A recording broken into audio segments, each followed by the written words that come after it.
好，我们今天要看的是这一颗群生的阴水晶，厉害了吧？手捧花。好，来看一下，这一颗是它砍下来的头，在这边。那时候是随便把它摆在盆上面哦。它的根没有扎下去，所以就变成这个模样。不过它还是长大了。好，我们首先看一下顶芽的部分哦，这边有一个切口，有没有？切口还在，因为这个根没有扎得很好啊，所以它有点，感觉要分家了。好，不过呢，它这个还是长得蛮好的哦，长大了，然后带了一个小侧芽。好，基本上阴水晶这个品种啊，要长侧芽是蛮不容易的哦。那时候为了繁殖啊，所以我们就把这一颗母株给砍了。好，可以看一下砍头的痕迹，砍头的痕迹在这里哈，可以看一下。砍了之后，它就爆出了1、2、3、4、5、6、7，然后还带了一个小的在这儿8。好，给大家看一下我买的第一颗阴水晶哦，长这样。这个牌子还在，你看，350块的阴水晶。好，那时候阴水晶这个品种啊，大约都是这个价格。好，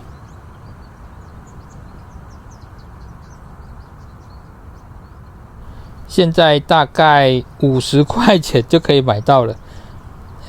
这个大概是好几年前哦，大概有超过5年以上咯。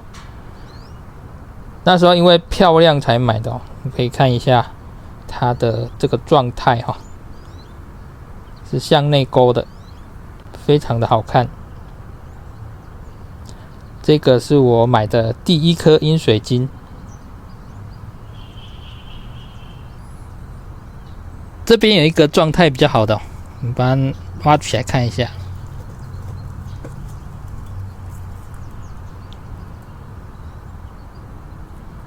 好，我们仔细看一下这个阴水晶的那种透感哦，有没有？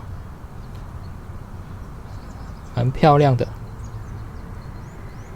好，回来看一下原本的这个，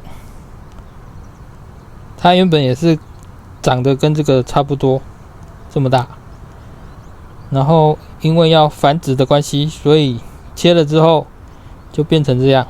然后这个是顶芽在这里。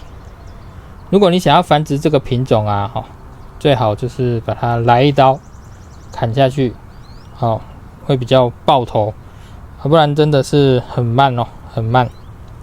好，我们再来看一下这个顶芽的部分。它这个根啊，虽然没有扎下去很多，但是它长得还算蛮好的，对吧？这个状态长得还算蛮好的。看到这个茎啊，大概可以推算出这个切下来多久了。其实我也忘了切多久了，应该有好几年哦，我觉得。好，再看一下我们的主角。那时候切的时候啊，本来想说给我个2、3颗就够了，结果就爆了这么多，真的有点意外哦。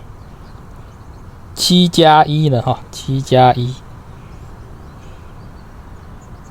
好，特写看一下茎，这茎也长得蛮长的，表示啊，这个长了很久了。这到时候啊，如果想要让它再大一点的话，可能就是要一个一个拔下来种个大盆，或者是把这个拆下来，好，整坨种一个大盆，才有可能长更大更好看。不然如果一直待在这个小小盆里面啊，它应该是永远都这么小了，就没有那么好看。好，这个到时候应该会把它换盆。如果是你们会选择把它拆开，还是保留原本这样？好，你们再给个意见吧。如果想要拆开的就打1，好，如果要留着的就打2。再给大家看一颗奇特的，这个也是阴水晶，它的家原本是在这边，然后结果它太重了，就跑去别人家，然后还扎根了。可以看一下有没有一条根还拉着。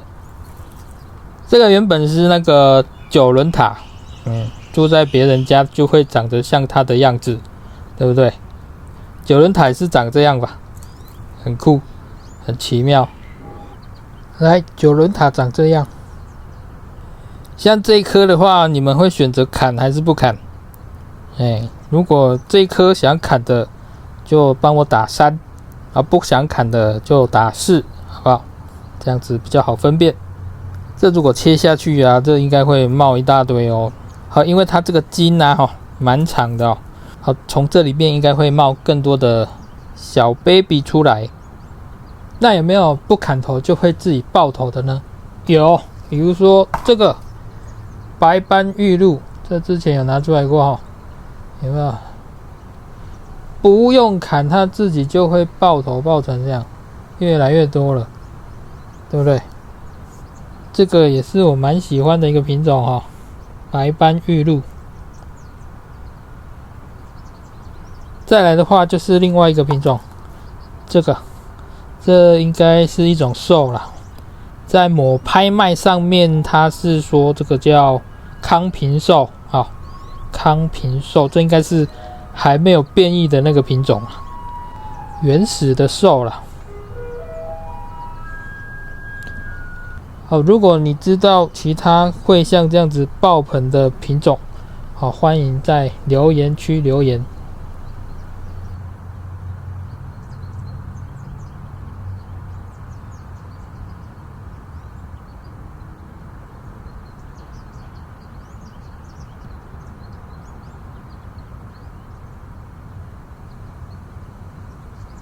好，以上就是这次分享的影片。如果你喜欢我的影片，记得按赞、分享、加订阅我的频道，然后别忘了打开小铃铛。我们下次再见喽，拜拜。